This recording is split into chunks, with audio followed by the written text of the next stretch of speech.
Welcome to my channel study hub. आप सबको स्वागत है मेरे चैनल पे। और हम लोग इन प्रीवियस क्लास में जो different type of contracts method है उसके बारे में डिस्कस कर रहे थे।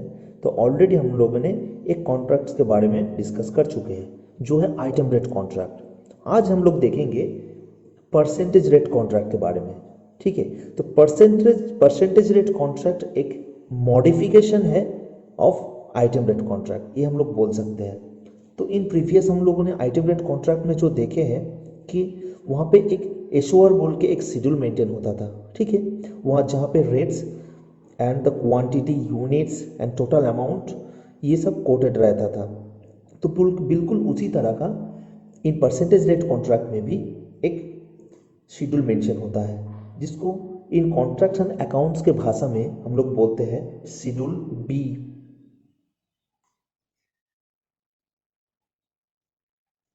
शेड्यूल बी, इसको हम लोग बिल ऑफ क्वांटिटी भी बोल सकते हैं, बी ओ क्यू। ठीक है, अच्छा तो हम लोग क्या बोले हैं, फर्स्ट जो बोले हैं कि ये एक मॉडिफिकेशन है, तो हम लोग बोल सकते हैं it is a modification of item rate contract. ये एक मॉडिफिकेशन है आइटम रेट कॉन्ट्रैक्ट का। ठीक है, तो मॉडिफिकेशन कहाँ पे हुआ है ये हम लोगों को देखना है कि मॉडिफिकेशन कहाँ पे हुआ है। तो हम लोग देख लेते हैं कि इन आइटम रेट कॉन्ट्रैक्ट में हम लोग क्या देखे थे, वहाँ पे एसओआर यूज होता था। ठीक है, ये है शेड्यूल ऑफ रेट का टोटल शेड्यूल, जहाँ पे डिस्क्रिप्शन बॉक्स में आइटम ऑफ वर्क को मेंशन करते थे, रेट में रेट कोटेड करता था कौन, कॉन्ट्रैक्टर। यहाँ पे क्वांटिटी जो है पर डिपार्टमेंट कितना काम को करवाना चाहते हैं वो क्वांटिटी कौन मेंशन करता है, डिपार्टमेंट करता है। ठीक है, डिपार्टमेंट वो क्वांटिटी को मेंशन करता है। यूनिट जो होगा, रेट यूनिट के हिसाब से होता है, इतना रुपीस पर क्यूबिक मीटर, तो यूनिट भी कॉन्ट्रैक्टर मेंशन करते हैं और total amount finally contractor mention करते हैं। तो ये था बेसिक। अब मॉडिफिकेशन क्या आया, मॉडिफिकेशन हम लोग देखेंगे कि यहाँ पे सिमिलरिटीज जो है उसको पहले देख लेते हैं कि सिमिलरिटीज जो है हम लोग देख लेते हैं कि यहाँ पे भी सीरियल नंबर रहेगा। ठीक है, यहाँ पे डिस्क्रिप्शन ऑफ वर्क रहेगा। ठीक है, यहाँ पे क्या रहेगा, रेट रहेगा। यहाँ पे क्या रहेगा, क्वांटिटी रहेगा। यहाँ पे क्या रहेगा, यूनिट रहेगा। ठीक है, और यहाँ पे लास्ट में जाके क्या रहेगा, अमाउंट रहेगा। ये अमाउंट रहेगा। ठीक है, तो ये अभी तक तो सब कुछ सिमिलर है, लेकिन लास्ट में एक और एक कॉलम को ऐड किया गया है। ठीक है, लास्ट में और एक कॉलम को ऐड किया गया है जहां पे मेरा ये परसेंटेज रेट को हम लोग मेंशन करते हैं। ठीक है, अच्छा ये मॉडिफिकेशन किस तरह से हुआ है कि मान लेते कि यहाँ पे एक काम है। ठीक है, हम लोग कोई एक काम को ले लेते हैं, जैसे कि ब्रिक वर्क हम लोग ले लेते हैं, ब्रिक वर्क। ठीक है, ब्रिक वर्क का रेट हम लोग मान लेते हैं कि 200 रुपीज पर क्यूबिक मीटर, ये हम लोग जनरली मान लेते हैं। ठीक है, अच्छा वहाँ पे क्वांटिटी भी मेंशन है कि कितना क्वांटिटी का काम करने वाला है, वो क्वांटिटी भी मेंशन है। तो हम लोग क्वांटिटी मान लेते हैं कि यहाँ पे 1000 क्यूबिक मीटर मेरा क्वांटिटी है। तो मेरा टोटल अमाउंट कितना आ रहा है, हमको क्या करना होगा, रेट के साथ क्वांटिटी को मल्टीप्लाई करना होगा। तो आ रहा है मेरा, ठीक है, तो ये मेरा टोटल क्वांटिटी आ रहा है। ठीक है, अच्छा तो इसी तरह से हम लोग देखेंगे कि और एक आइटम रहेगा डिस्क्रिप्शन में, इस तरह से rate, units, okay, units, quantity, तो टोटल अमाउंट यहाँ पे आएगा। अब ये सारा का सारा जो स्पेस है ये डिपार्टमेंट भर के देता है, कौन, डिपार्टमेंट फुल करके देता है। ठीक है, ये डिपार्टमेंट टोटल बिल को बना के देता है कि ये मेरा टोटल वर्क है, ये डिस्क्रिप्शन के according rate, quantity, total amount हम लोग प्रोवाइड कर दिए। ठीक है, अब बस यहाँ पे कॉन्ट्रैक्टर का काम है कि वो अपना एक कॉन्ट्रैक्टर यहाँ पे ये परसेंटेज वाला जो कॉलम है उसको फिल करेगा, ठीक है। एज ए फीस उसको फीस लेना है, तो फीस के हिसाब से वो कितना फीस लेना चाहता है एज ए परसेंटेज, ये टोटल अमाउंट होगा। यहाँ पे क्या होगा, टोटल अमाउंट देखेंगे हम लोग, टोटल। अब टोटल अमाउंट के ऊपर वो क्या करेगा, प्लस परसेंटेज चार्ज करेगा, कौन, कॉन्ट्रैक्टर। अब हम लोग ये भी कर सकते हैं कि हर एक इंडिविजुअल आइटम ऑफ वर्क के साथ हम लोग परसेंटेज ऐड कर सकते हैं। जैसे कि यहाँ पे मान लेते हैं कि ब्रिक वर्क है, तो ब्रिक वर्क में हम लोग मान लेते हैं कि 5% लेंगे, इस अमाउंट के ऊपर 5%। यहाँ पे कंक्रीटिंग है, ठीक है, तो कंक्रीटिंग में जो एक अमाउंट आएगा उसके ऊपर भी हम लोग मान लेते हैं कि 5% लेंगे।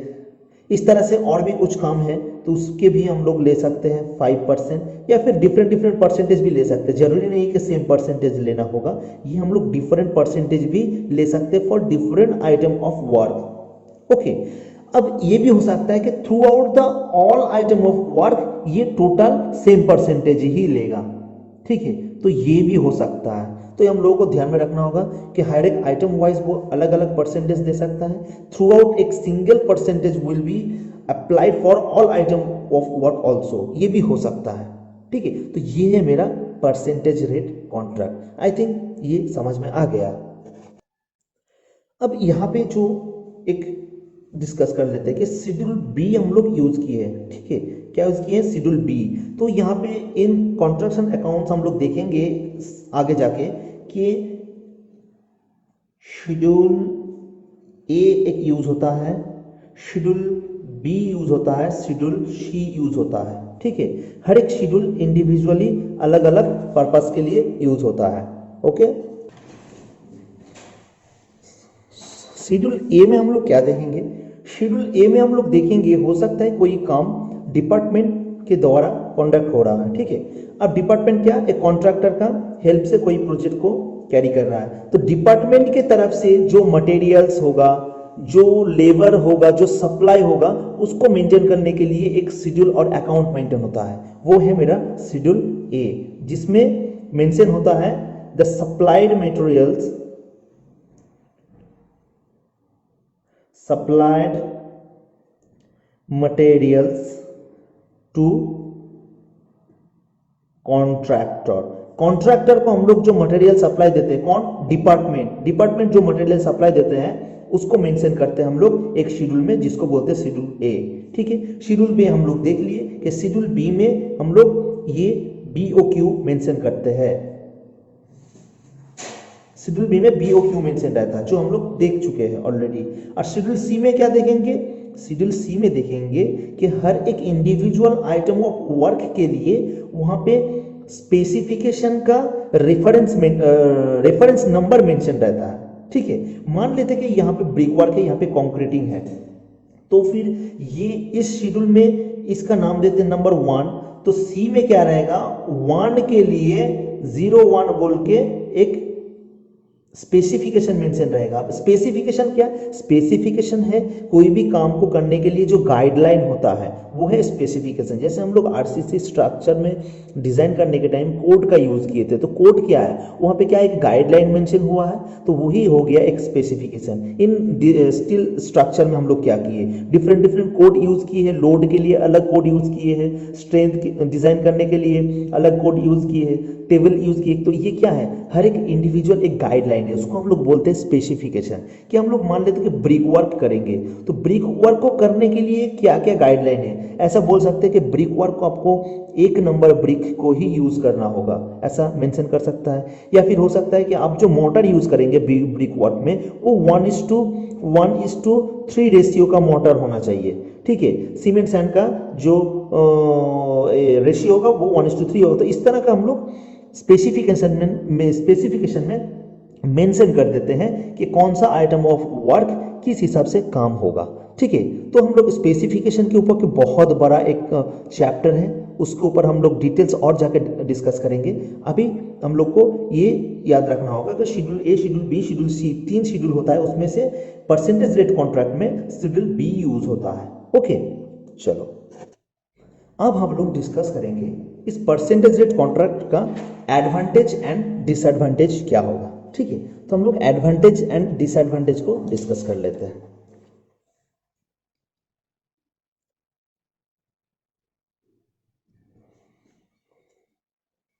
ठीक है, तो एडवांटेज में हम लोग क्या देखेंगे?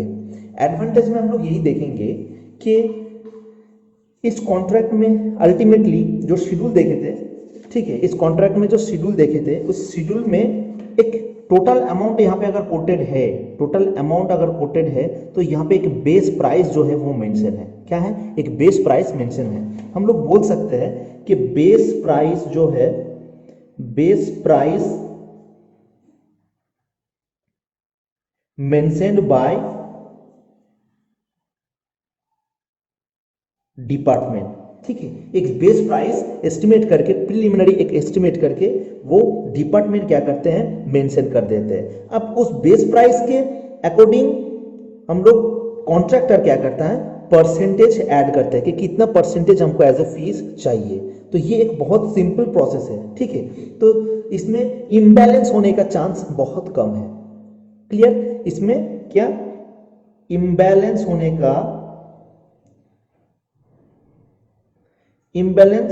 का चांस बहुत ही कम है, इम्बैलेंस नहीं होगा। ठीक है, अच्छा, और एक क्या है कि हम लोग in case of item rate contract में हम लोग क्या देखे थे? आइटम रेट कॉन्ट्रैक्ट में हम लोग देखे थे कि इंडिविजुअल जितना सारा आइटम ऑफ वर्क था, इंडिविजुअली आइटम ऑफ वर्क के लिए इंडिविजुअल रेट था। हर एक रेट का हम लोग एनालिसिस करना पड़ता था। अब ये अगर कॉन्ट्रैक्टर ए, मान लेते कि कॉन्ट्रैक्टर ए इस शेड्यूल को दिया है, अब कॉन्ट्रैक्टर बी क्या करेगा? दूसरा शेड्यूल को देगा। तो उसमें हम लोग देखे थे एडवांटेज डिसएडवांटेज में कि कंपैरेटिव स्टेटमेंट बनाना बहुत डिफिकल्ट है।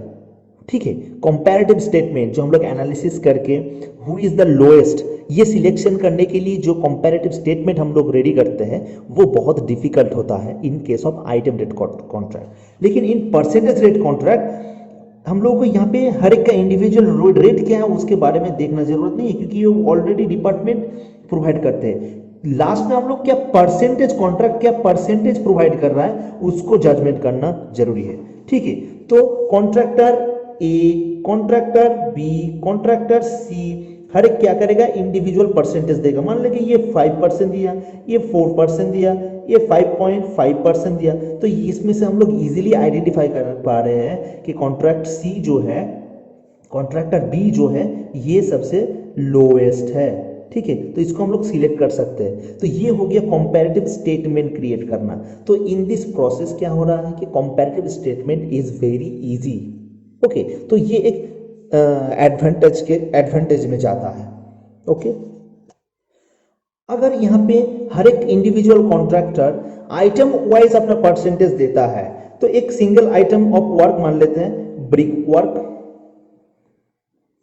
इसके ऊपर कॉन्ट्रैक्टर ए, कॉन्ट्रैक्टर बी, कॉन्ट्रैक्टर सी क्या करेगा? अपना परसेंटेज देगा। तो ये देगा 5%, ये देगा कितना परसेंट? 4% मान लेते हैं, ये देगा 4.5%। ठीक है, तो इंडिविजुअली क्या है? हर एक कॉन्ट्रैक्टर अलग अलग रेट दिया। तो इसमें हम लोग को यहाँ पे भी इजी है कि इंडिविजुअल कॉन्ट्रैक्टर हर एक आइटम ऑफ वर्क के लिए क्या क्या रेट दिया है। तो स्क्रूटनी जो करते हैं हम लोग फॉर कंपैरेटिव स्टेटमेंट बनाने के लिए, स्क्रूटनी भी यहाँ पे प्रोसेस जो होगा वो इजी होगा।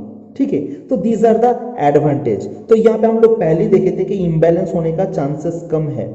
इम्बैलेंस होने का चांसेस जब कम है तो यहाँ पे डिपार्टमेंट के लिए आउटपुट जो होगा वो बहुत ही अच्छा रहेगा काम का। ठीक है, अब हम लोग देख लेते हैं कि परसेंटेज रेट कॉन्ट्रैक्ट का डिसएडवांटेज क्या हो सकता है। आप लोगों को हर एक जितना कॉन्ट्रैक्ट मेथड है, सब कॉन्ट्रैक्ट मेथड का इंडिविजुअली उस कॉन्ट्रैक्ट मेथड को पहले जानना होगा। उस कॉन्ट्रैक्ट मेथड का एडवांटेज क्या है ये जानना होगा, डिसएडवांटेज क्या है ये जानना होगा। ठीक है, कहाँ पे अप्लाई करने से वो मतलब मेरा आउटपुट जो होगा वो फ्रूटफुल होगा, ये हम लोगों को बहुत अच्छे से जानना है एग्जाम पर्पस के लिए भी, और इन फ्यूचर कहीं पे भी आप जॉब करते हैं, ठीक है, चाहे वो गवर्नमेंटल ऑर्गेनाइजेशन हो या फिर कोई कॉन्ट्रैक्टर के अंडर कंपनीज में हो, फिर भी आपको ये जानना बहुत जरूरी है। ओके, चलो हम लोग देख लेते हैं कि डिसएडवांटेज क्या क्या है। अब डिसएडवांटेज में क्या क्या है कि यहाँ पे हम लोग देखते हैं कि डिटेल एस्टिमेशन जो है, डिटेल एस्टिमेशन कॉन्ट्रैक्टर नहीं करता है, क्योंकि टोटल अमाउंट जो है एक बेस प्राइस, क्या बोले थे, base price given by department. Okay, एक बेस प्राइस जो है डिपार्टमेंट प्रोवाइड करते हैं। अब इस डिपार्टमेंट प्रोवाइड करता है, बेस प्राइस के साथ हम लोग as a profit percentage add कर देते हैं। कॉन्ट्रैक्टर लोग ओनली प्रॉफिट के ऊपर ध्यान देता है और यहाँ पे परसेंटेज को ऐड कर देता है, ठीक है। और ये जो मतलब टोटल एस्टिमेट करके वो बेस प्राइस देने का जो काम है, इसमें ये थोड़ा कॉन्ट्रैक्टर लोग अगर नेग्लेक्ट करते हैं तो ये बहुत प्रॉब्लम क्रिएट करता है इन फ्यूचर। ओके, तो इसमें हो सकता है कि जो प्रोजेक्ट का कॉस्ट जो है वो ओवर एस्टिमेट हो सकता है या फिर अंडर एस्टिमेट हो सकता है, ठीक है। अच्छा, और एक बात जो है कि इसमें हम लोग क्या देखते हैं कि जब कोटेशन को दिया जाता है, ठीक है, कोटेशन देने के टाइम में हम लोग अगर इन्फ्लेशन और जो प्राइस वेरिएशन होता है, जिसको हम लोग मुद्रास्फीति बोलते हैं, मुद्रास्फीति और प्राइस वेरिएशन जो होता है, ये अगर लॉन्ग प्रोजेक्ट है, फॉर लॉन्ग प्रोजेक्ट क्या होता है, कोई मान लेते कि एक साल, ये फर्स्ट साल है, ये सेकेंड, थर्ड, फोर्थ, फिफ्थ, 5 साल का टोटल प्रोजेक्ट है, तो हम लोग ऑन प्रेजेंट सिचुएशन को देखते हुए हम लोग कोट करते हैं, ठीक है। कोटेशन जो भी जमा करते हैं फर्स्ट ईयर का प्राइस को, मटेरियल्स का प्राइस, लेबर प्राइस को ध्यान में रखते हुए हम लोग कोटेशन जमा देते हैं। लेकिन ये प्रोजेक्ट जब लेंदी होता है तो देखा जाता है कि लास्ट में जाके हम लोग देखेंगे क्या, हर एक मटेरियल्स का प्राइस जो होता है वो एक्सटेंड कर जाता है, इन्फ्लेशन हो जाता है, मुद्रास्फीति जिसको बोलते हैं। तब क्या करते हैं हम लोग, जिस परसेंटेज प्रॉफिट रखने के लिए उस टाइम जीते, वो उस परसेंटेज आफ्टर 5 ईयर वही परसेंटेज हो सकता है नॉट सफिशिएंट। ओके, तो ये बात हम लोगों को ध्यान देना होगा, ठीक है। हम लोग क्या बोलेंगे, इन्फ्लेशन जो होता है, इन्फ्लेशन बोल के एक टर्म आता है, इन्फ्लेशन, जिसको हम लोग बोलते हैं मुद्रास्फीति। इस बात को हम लोग को ध्यान में रखना होगा जब कोटेशन जमा देंगे। ओके, अच्छा, और एक क्या है, इसमें रिंग फॉर्मेशन होने का चांसेस बहुत ज़्यादा है। क्या बोले, रिंग फॉर्मेशन किसको बोलते हैं, अगर एक ही प्रोजेक्ट में बहुत सारा कॉन्ट्रैक्टर का इन्वॉल्वमेंट हुआ तो उसको हम लोग बोल सकते हैं रिंग फॉर्मेशन। एक सिंगल प्रोजेक्ट के अंदर बहुत सारा कॉन्ट्रैक्टर का अगर इन्वॉल्वमेंट हो जाता है तो हम लोग क्या बोलते हैं, इसको रिंग फॉर्मेशन होता है। तो अल्टीमेटली इसमें प्रोजेक्ट का आउटपुट जो होगा वो डिपार्टमेंट के लिए बहुत प्रॉब्लम होता है, आउटपुट ठीक नहीं होता है। तो हम लोग को एनी हाउ रिंग फॉर्मेशन को अवॉइड करना होगा, ठीक है, क्योंकि ये जो टेंडरिंग प्रोसेस है, टेंडरिंग प्रोसेस बहुत इजी प्रोसेस है। टेंडरिंग प्रोसेस जो हम लोग देखे हैं वो बहुत इजी होता है, इसीलिए इसमें रिंग फॉर्मेशन होने का चांसेस भी बहुत ज़्यादा है, ठीक है। तो इस बात को हम लोग को ध्यान में रखना होगा। तो दीज आर द डिसएडवांटेज। तो हम लोग डिस्कस कर लिए कि एक परसेंटेज रेट कॉन्ट्रैक्ट क्या होता है, उसका एडवांटेज क्या होगा, डिसएडवांटेज क्या होगा। अब हम लोग इस परसेंटेज रेट कॉन्ट्रैक्ट का रिलेटेड ही कुछ कॉन्ट्रैक्ट है, कॉन्ट्रैक्ट मेथड है, जैसे परसेंटेज रेट कॉन्ट्रैक्ट प्लस क्या आप लोग बोलेंगे कि कॉस्ट प्लस, क्या बोलते हैं हम लोग, cost plus percentage rate contract.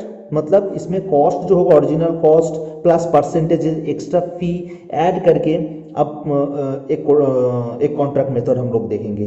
Cost रहेगा प्लस उसमें देखेंगे फिक्स्ड फी, उसका एक अमाउंट रहेगा, कॉस्ट प्लस फ्लैक्चुएटेड वेरिएबल फी। ये सब के बारे में हम लोग डिस्कस करेंगे, जो कि इस परसेंटेज रेट कॉन्ट्रैक्ट के साथ थोड़ा बहुत रिलेटेड है, ठीक है। तो हम लोग नेक्स्ट जो डिस्कस करेंगे वो है cost plus percentage rate contract. Okay.